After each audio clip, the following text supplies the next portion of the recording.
بیانیے کی. ایک وقت تھا جب دہشت گرد تنظیمیں اپنا پروپیگنڈا عوام میں پھیلانے چاہتے تھے تو وہ اخبارات شائع کرتے تھے, پیریوڈیکلز ہو گئی, میگزینز ہو گئی, پیمفلیٹس, پوسٹرز وغیرہ. پھر ہم نے دیکھا کہ سی ڈیز کو استعمال کیا گیا جس میں ان کی پروپیگنڈا ویڈیوز بھی ہوتی تھی, ان کے حملوں اور ان کی کارروائیوں کی ویڈیوز بھی ہوتی تھی, اور ان کو پھر بازاروں میں بانٹا جاتا تھا یا ایکسچینج کیا جاتا تھا. پچھلے کئی سالوں میں ہم نے دیکھا ہے کہ اب بالخصوص آلموسٹ ایکسکلوسیولی ڈیجیٹل میڈیا کا استعمال کیا جا رہا ہے. ایک حملہ ہوتا ہے تو اس کے چند گھنٹے یا کبھی کبھی تو چند منٹ بعد ہی اس حملے کی ویڈیو بھی آ جاتی ہے. جو بیانیہ یا جو سپن یا جو پروپیگنڈا دہشت گرد تنظیمیں پھیلانا چاہ رہی ہیں, چاہے وہ تحریک طالبان پاکستان ہو, وہ داعش ہو, وہ BLA ہو, جو بھی ہو, طریقہ کار پروپیگنڈا پھیلانے کا ڈیجیٹل میڈیا پر تقریباً ان سب کا آئیڈینٹیکل ہے. یہ ایک دوسرے سے اور عالمی جو دہشت گرد تنظیمیں ہیں ان سے سبق سیکھ رہے ہیں, اور نہ صرف سیکھ رہے ہیں اور امپلیمنٹ بھی کر رہے ہیں. اور ہم دیکھ رہے ہیں کہ پاکستان میں بھی, جیسے کہ پوری دنیا میں ہے, اتھارٹیز جو ہے, ریاست جو ہے, وہ ہمیشہ ون سٹیپ بیہائنڈ رہتی ہے. اب آپ کہہ سکتے ہیں کہ اس میں کوئی نئی بات نہیں ہے, اور یقیناً نہیں ہے, لیکن آج ہم آپ کو کچھ ایسی باتیں بتائیں گے جس کو سن کر یقیناً آپ دنگ ہو جائیں گے. میں تو کافی شوق ہوا تھا. آج احسان اللہ ٹیپو محسود جو ہمیں جوائن کر رہے ہیں, آپ کو فاؤنڈر اور ڈائریکٹر نیوز ہے خراسان ڈائریز کی, جن کی ایک بہت فوکسڈ ویو ہے ملیٹنسی پر, ٹیررزم پر اور سیکیورٹی ایشوز پر. تو آج احسان اللہ صاحب کی ایک آرٹیکل پرنٹ ہوا ہے ڈان اخبار میں, digital battlefield militants versus the state in the war on narratives. اب کچھ تو اس میں باتیں ہیں جن سے ہم فیملیئر ہیں کہ پروپیگنڈا کا استعمال ہوتا ہے, لیکن ریکروٹمنٹ اور اٹیکس کی جو پلاننگ ہے اب وہ کن پلیٹ فارمز پر کی جا رہی ہے, یہ ہمارے لیے ایک نئی بات ہے. تو ٹیپو صاحب آپ کا بہت شکریہ. اب آپ نے اپنے آرٹیکل میں آغاز تو کیا ایک سوات کے ایک پولیس اسٹیشن پر جو حملہ ہوا تھا پچھلے سال یعنی 2024 میں. اچھا, اب اس میں ایک دہشت گرد جو اس میں انوالوڈ تھا وہ گرفتار ہوا. جب اس کی تفتیش ہوئی ٹیپو, تو کیا پتہ لگا کہ یہ اپنے جو ساتھی ٹیررسٹ ہیں ان کے ساتھ پلاننگ اور کمیونیکیشن کیسے کرتے تھے؟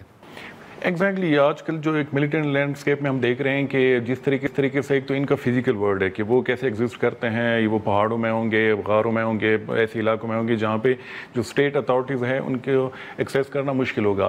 لیکن اس کے ساتھ ساتھ ان کی ایک جو ڈیجیٹل ڈومین ہے وہاں پہ بھی ان کی پوری کمیونٹی ہے, اور یہ کمیونٹی جو ہے یہ بین الاقوامی سطح پہ ایگزسٹ کر رہی ہے.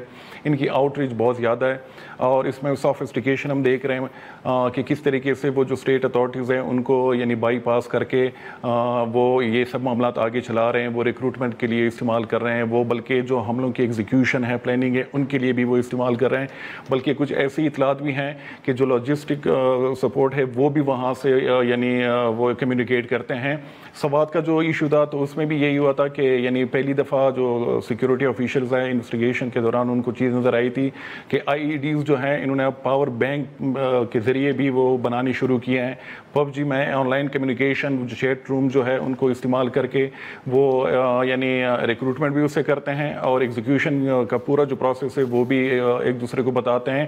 اب ریسنٹلی یعنی کچھ سینئر جو پاکستانی آفیشلز ہیں جو براہ راست دیکھ رہے ہیں, جو نان اسٹیٹ ایکٹرز ہیں, چاہے وہ گلوبل ہوں چاہے وہ ریجنل ہو, تو ان کا یہ دعویٰ ہے کہ جو لوڈو اسٹار ہے جو کہ بڑا پاپولر گیم ہے پاکستان میں, اور فیملیز جو ہیں وہ بھی آپس میں خود بھی پرسنلی اگر میں تو کچھ عرصے پہلے تک میں خود بھی اس کو یوز کرتا تھا اپنے فیملی کے ساتھ, تو وہاں پہ بھی یعنی کہ وہ کمیونیکیشن کرتے ہیں, وہ بیٹھ کے یعنی وہی معاملات چلاتے ہیں جس طریقے سے وہ PUBG کے ذریعے وہ کرتے تھے. تو ایک بہت یعنی مشکل وہ ہے, ایک بڑا چیلنج ہے اسٹیٹ اتھارٹیز کے لیے. اور میری پرسنل اسیسمنٹ یہ ہے کہ پاکستان کے پاس ایک تو یہ والی کمیونیکیشن اس کو ٹریس کرنا, ٹریک کرنا, تو وہ ٹیکنالوجی بھی نہیں ہے, تو تو میرے خیال میں ایک بہت بڑا چیلنج ہے، اور فیوچر میں مجھے لگ رہا ہے کہ مزید جو ہے اس کی وجہ سے جو بڑے طرز کے حملے ہیں، یہ نہ ہو کہ پاکستان سے بیٹھ کے کچھ لوگ جو گلوبل نیچر کے حملے ہیں وہ پلان کر لیں۔ پب جی آپ کی بات کر رہے ہیں، players under ground battle field, جو پاپولر موبائل شوٹر گیم ہے جو دنیا بھر میں کروڑوں پتہ نہیں کتنے لوگ کھیلتے ہیں، اور کیونکہ اس کے اندر ایک چیٹ آپشن بھی ہوتا ہے، تو یہ جو دہشت گرد ہیں، اور یہ تو اب صرف ایک کیس کی بات کر رہے ہیں، ہمیں نہیں پتا کہ کتنے اور کیسز میں اسی طرح کی کمیونیکیشن استعمال کی گئی ہے، انہوں نے اس پلیٹ فارم کو چوز کیا کمیونیکیٹ کرنے کے لیے۔ شاید اس کی وجہ یہی ہے کہ ان کو پتا ہے کہ یہ تو ایک چیٹ روم ہے گیمنگ کا، یہاں پر تو کوئی ہماری مانیٹرنگ کرے گا ہی نہیں، رائٹ؟ لوڈو سٹار میں بھی یہی ہے، ایک بہت پاپولر گیم ہے، اور وہاں پر بھی آپ کسی قسم کی بھی باتیں کر سکتے ہیں۔ تو ایک مجھے بات بتائیں کہ کیا یہاں پر صرف کمیونیکیشن کی بات ہو رہی ہے یا باقاعدہ ریکروٹمنٹ بھی ان پلیٹ فارمز پر کی جاتی ہے؟ نہیں، صرف کمیونیکیشن ہی، یہاں پہ باقاعدہ ریکروٹمنٹ کی، یہاں پہ جو ریونیو جنریشن کی، جس طرح وہ پھر جو کرپٹو کرنسی وغیرہ ہے ان کے حوالے سے بھی کمیونیکیشن ہوتی ہے، اور جو اٹیک سے ان کی پلاننگ بھی۔ تو یہ والی جو ہے آن لائن جو گیمنگ ایپس ہے، تو وہ ایکسٹینسو ابھی جو اتھارٹیز ہیں، خاص کر جو پاکستانی ہے، وہ ٹریس کر رہے ہیں کہ یہ وہ باقاعدہ یوز کر رہے ہیں، اور سوات میں بھی یہی ہوا تھا۔ اور 2 سال پہلے ہم نے ایک بڑی سٹوری کی تھی کہ کس طرح ایک داعش خراسان نے یہاں پہ اسلام آباد میں بیٹھ کے ایک ایلیٹ سکول کے بچے کو ریکروٹ کیا تھا انہی ایپس کے ذریعے۔ تو یہ مسلسل ہم یہ ٹرینڈ دیکھ رہے ہیں، اور یہ پیٹرن سامنے نظر آ رہا ہے، اور پاکستانی جو اتھارٹیز ہیں وہ ایک لمٹ تک تو اس کو وہ ٹریس کر سکتی ہے، لیکن اس پہ یعنی کنٹرول کرنا، ان کو کنٹین کرنا، وہ ان کے لیے بہت مشکل ہے، کیونکہ ان کو ایکسیس نہیں مل پا رہی۔ اس میں اگر آپ ٹیلی گرام کی بات کر لیں تو وہ بھی یعنی ریسنٹلی ان کا جو کو فاؤنڈر تھا وہ پکڑا گیا تھا، تو وہ صرف یہ کر سکتے ہیں کہ وہ ڈیلیٹ کر سکتے ہیں، لیکن ان کے اندر کیا معاملات چل رہی ہیں تو وہ اس تک پاکستان کو ٹریس کرنا وہ ایک مشکل عمل ہے، اور اس میں ایک بڑے چیلنج کا وہ سامنا کر رہی ہیں جو لوکل اتھارٹیز ہیں۔ اچھا، یہاں پر ٹیپو ہمیں یہ بھی تو بات ذہن میں رکھنی چاہیے نا کہ دنیا بھر میں اب پاکستان کے تو محدود وسائل ہیں، ہم جانتے ہیں اچھی طرح سے، امریکہ، یورپ، مختلف جو اس طرح کے جو بڑے ممالک ہیں جن کے پاس وسائل بھی ہیں، جن کے پاس ٹیکنالوجیکل نو ہاؤ بھی ہے وغیرہ، وہ بھی انکرپٹڈ اور اس طرح کی کمیونیکیشنز کو کاؤنٹر کرنے میں زیادہ کامیاب نہیں ہمیں نظر آ رہے۔ اور یہاں پر صرف یہ جس کو ہم یہ داعش یا القاعدہ کی ہم بات نہیں کر رہے، میں ابھی پڑھ بھی رہا تھا کہ جو رائٹ ونگ گروپس ہیں امریکہ میں، قوم پرست اور نسل پرست، وہ بھی اس کو کافی استعمال کر رہے ہیں۔ تو حل تو اس کا میرا خیال ہے کہ دنیا میں کسی ملک کے پاس نہیں ہے۔ یہ بالکل یہ گلوبلی بھی ایک بڑا چیلنج ہے۔ اب لاسٹ ایئر کینیڈا میں یعنی ایک کیس سامنے آیا تھا کہ ایک 20 سالہ نوجوان شاہزیب خان، تو اس کو پکڑا گیا تھا، اور اسی سال پھر اس کو ہینڈ اوور کیا گیا یو ایس کو۔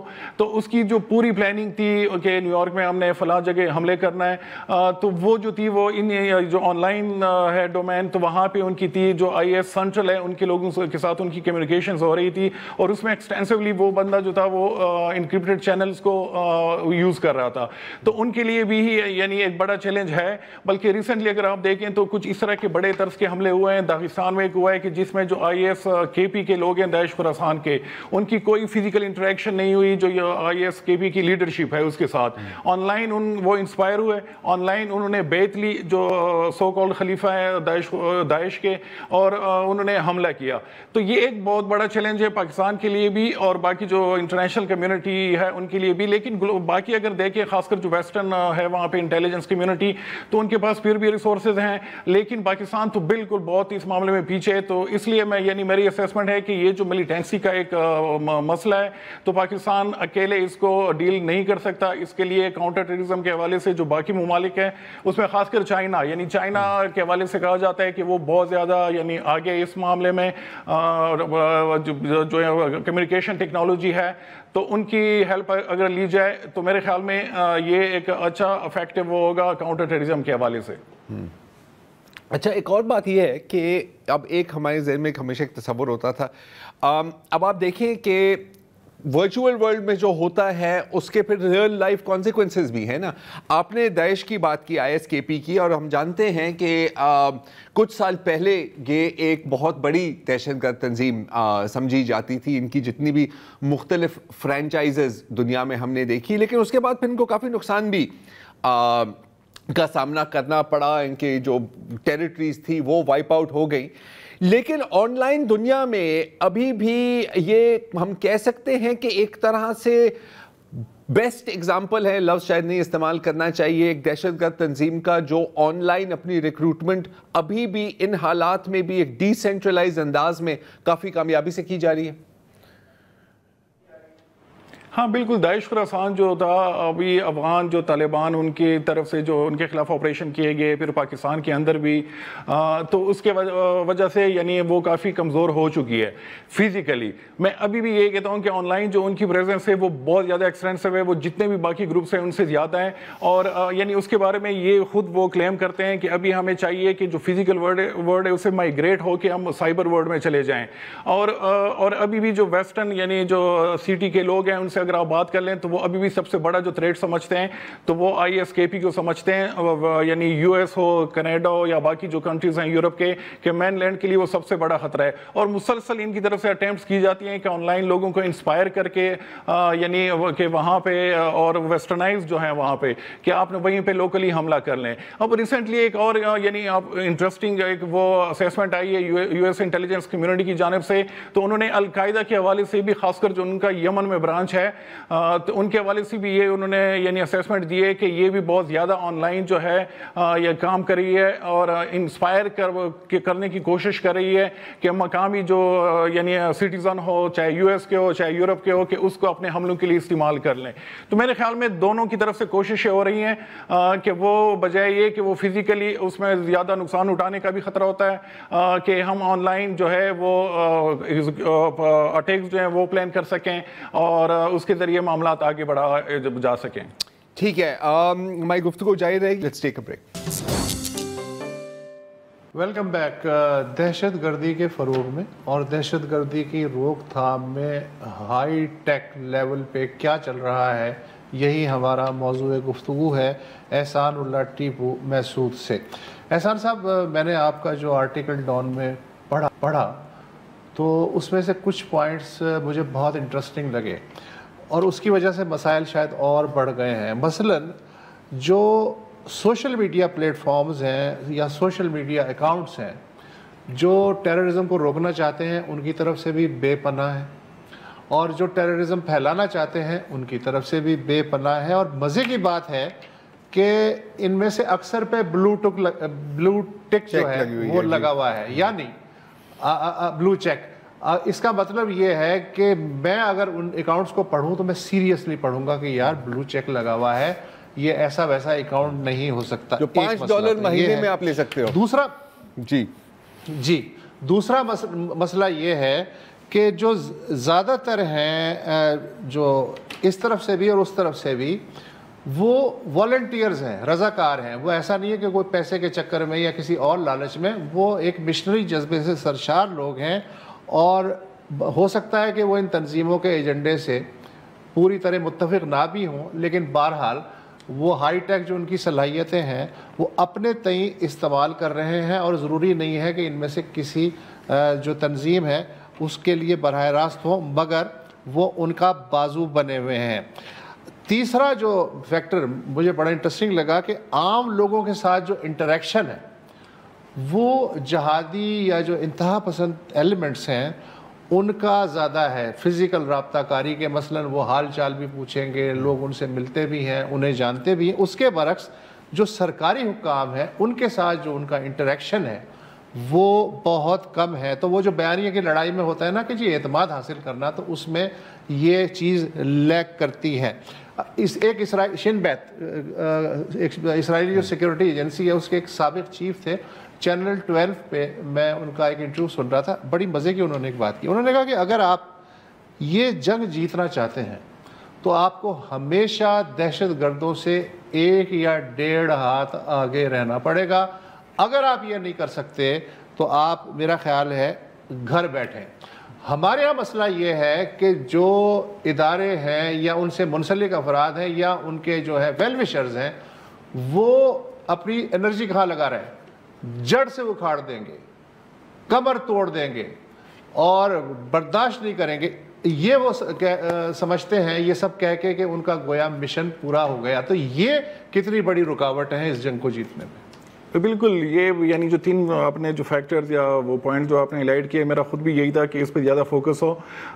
فزیکل میں اگر اس کی ایکسیس کی ایک بات وہ بتاؤں کہ وزیرستان کی اگر مثال ہے, میں خود وہیں سے ہوں, کہ وہاں پہ جو ڈی سی ہے یا تحصیلدار ہیں یا وہاں پہ ڈی پی او وغیرہ یا باقی جو سیکیورٹی فورسز ہیں, تو وہ خود یعنی باہر جو ہے وہ نقل و حرکت نہیں کر سکتے. لیکن جو پاکستانی طالبان کے لوگ ہیں وہ آپ کو وہاں پہ نظر آئیں گے کیونکہ لوکل بھی ہیں اس میں. تو میرے خیال میں کہ یہ وہ جو ہے اس کی وجہ سے یعنی ان کی ایکسیسیبلٹی, ان کا پروپیگنڈا وہ لوکل لوگوں کو زیادہ میسر ہے بجائے یہ کہ اسٹیٹ کیا چاہ رہا ہے اور ان کا ناریٹو کیا ہے. اور اکثر ہم یہ بھی دیکھتے ہیں کہ جو اسٹیٹ کا ناریٹو ہے وہ آرگینک طریقے سے آگے سامنے نہیں آتا کہ جس پہ بندہ یقین کر سکے. تو اور ہمیشہ یعنی یہاں پہ یعنی اس کی وجہ سے ایک جو ریاستی ادارے ہیں ان کو یعنی بیک فٹ پہ جانا پڑتا ہے. اس میں یعنی جو جہادسٹ ہیں وہ ان کو یہ چیز ریئلائز ہو چکی ہے کہ جو آج کا نوجوان ہے, جنریشن زی ہے, ان کا زیادہ تر جو ٹائم ہے وہ اسکرین کے سامنے بیٹھ کے گزرتا ہے. تو اس کو بھی ہم نے ایکسیس کرنا ہے, کس طریقے سے کرنا ہے. ان کے لیے انہوں نے مختلف چینلز وہ چیزیں بنائی ہے, ٹولز وغیرہ. لیکن جو ریاست ہے اس کے حوالے سے ہم کہیں پہ بھی نہیں دیکھ رہے کہ وہ کیسے یہ جو ینگ جنریشن ہے اس کو انگیج کر رہی ہے. میں ایک جرنلسٹ ہوں اور میں کانفلکٹ کو کور کرتا ہوں, تو میرا خود بھی فوکس ہوتا ہے کہ ڈیجیٹلی میں سیکیور ہوں. لیکن یہاں پہ جو ہمارے میڈیا کے ادارے ہیں کسی نے یعنی میں نے نہیں دیکھا کہ کہیں پہ انہوں نے ٹریننگ دی ہو جو جرنلسٹ ہو. لیکن میں خود بھی یعنی خود کو آن لائن سیکیور کرانے کے لیے مجھے یعنی 2-3 موقعوں پہ مجھے جانا پڑا جو جہادیس کے کمیونیکیشن چینلز ہیں اس کے اندر, کہ وہاں پہ انہوں نے پورے پروٹوکول شیئر کیے ہوتے ہیں کہ کیسے آپ نے آن لائن خود کو سیکیور رکھنا ہے. تو یہ والی چیزیں ہیں کہ جہاں پہ جو اسٹیٹ اتھارٹیز ہیں وہ ہمیں یعنی پیچھے نظر آ رہی ہیں اور جو جہادیسٹ ہیں وہ آگے نکل گئے ان سے. اور یہی چیز یہ صرف یعنی بندوق والی جو لڑائی ہے وہاں تک چیزیں محدود نہیں رہی, بلکہ آپ کو جو آن لائن ڈیجیٹل ڈومین ہے وہاں پہ بھی بڑے سوفسٹیکیٹڈ طریقے سے ان کو کاؤنٹر کرنا ہوگا, جو کہ انفارچونیٹلی وہ چیزیں ہمیں نظر نہیں آ رہی. بہت بہت شکریہ اجازت لیں مسعود. اور ایک اور بس میں ایک آخری میں چیز مینشن کرنا چاہوں, آپ نے جو بات کی نا وہ سر بلو چیکس کی. ایلون مسک نے کی ٹویٹر ٹیک اوور سے پہلے آپ کو یاد ہے کہ جب بلو چیک لینے کے لیے آپ کو کافی کام کرنا پڑتا تھا, اور جو بیننگ آف اکاؤنٹس تھی اسپیشلی ٹیرر اکاؤنٹس یا ہیٹ اکاؤنٹس وہ کافی تیزی سے ہو جاتی تھی. مجھے یاد ہے کہ احسان اللہ احسان کے کوئی 4 اکاؤنٹس میرے سامنے بین ہوئے ہیں, پھر وہ دوسرے نام سے آ جاتا تھا. اب کیا ہوا ہے کہ آپ میں کوئی بھی $5 ماہانہ میں ایک بلو چیک خرید سکتے ہیں اور مجھے پھر بین کرنا بڑا مشکل ہو جائے گا. اچھا, ایلون مسک نے یہ کیا تاکہ یورپین اور وائٹ رائٹ ونگ کو تھوڑا سی کے لیے بھی آسانی پیدا ہو, لیکن اس کی آڑ میں پوری دنیا کی جو دہشت گرد تنظیمیں ہیں وہ اس کا فائدہ اٹھا رہی ہیں. اس کو کہتے ہیں law of in intended consequences. ایک وقفہ لیتے ہیں اور پھر آپ کو بتاتے ہیں کہ جولائی میں جو ایک بہت ہی خوفناک قتل کا کیس منظر عام پر آیا تھا بلوچستان میں, اس وقت اس کے بارے میں کیا ہو رہا ہے.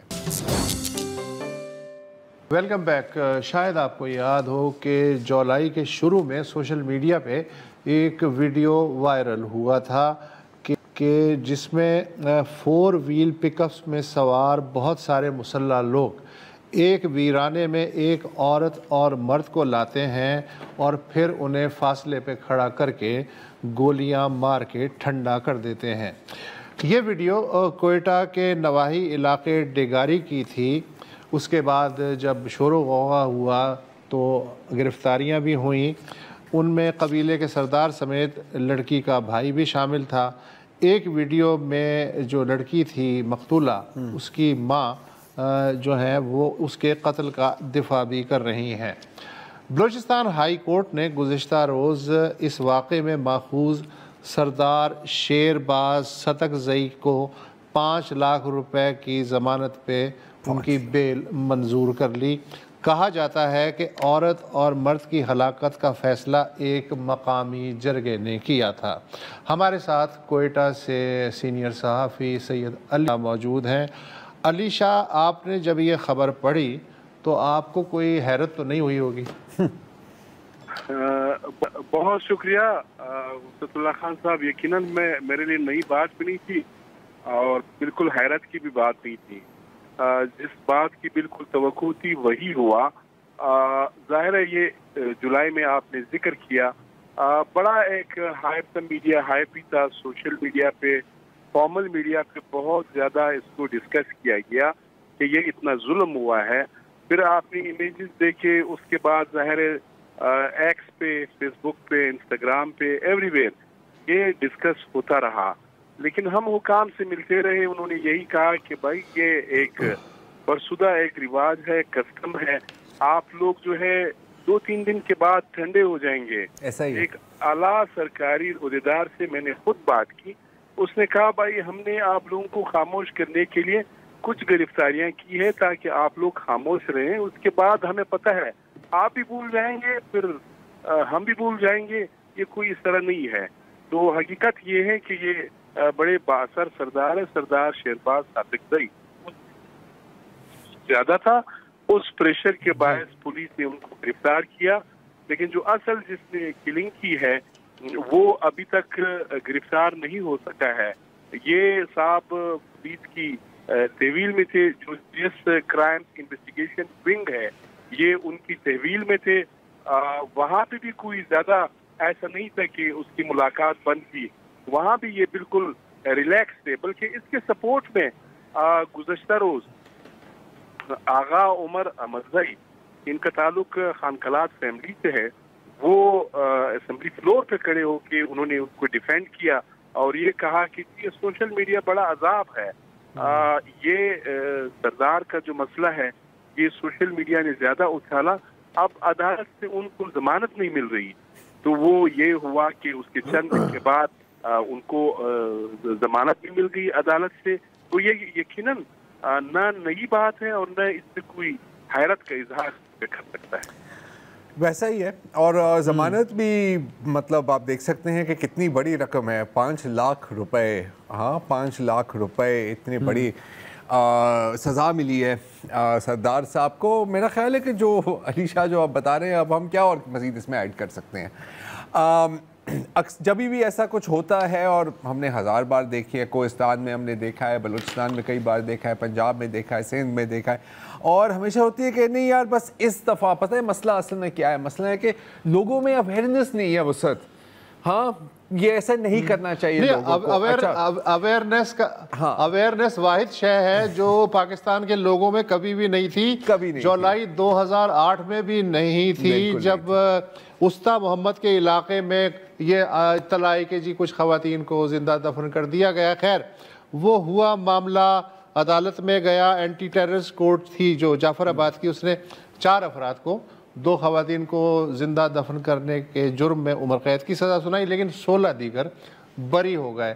وہ جو 4 افراد تھے ان کا بعد میں کیا ہوا، سزا پوری ہوئی یا نہیں ہوئی، علی شاہ اگر چاہیں تو بہتر بتا سکتے ہیں۔ اور پھر جون 2017 مجھے یاد آ جاتا ہے، پی کے میپ کے رہنما عبدالحمید اچکزئی صاحب، جو کہ بیچ کوئٹہ شہر میں ایک ٹریفک وارڈن کو ان کی جیپ جو ہے وہ اڑاتے ہوئے گزر جاتی ہے، نامعلوم افراد کے خلاف مقدمہ درج ہوتا ہے، لیکن جب CCTV فوٹیج آتے ہیں تو پھر مجبوراً ان کو مجید صاحب کو اریسٹ کرنا پڑتا ہے 3 دن بعد، اور پھر ستمبر 2020 میں ایک ماڈل کورٹ انہیں بری کر دیتی ہے۔ تو بہترین ہے۔ بالکل بالکل، ابھی وہی ہوئی نا، دیکھیں آپ نے اویئرنیس بھی پھیلا دی، آپ پھر دوسری بات ہوتی ہے کہ یار اصل میں قانون کا مسئلہ ہے یار، قانون میں نا سخت سے سخت سزا ہونی چاہیے۔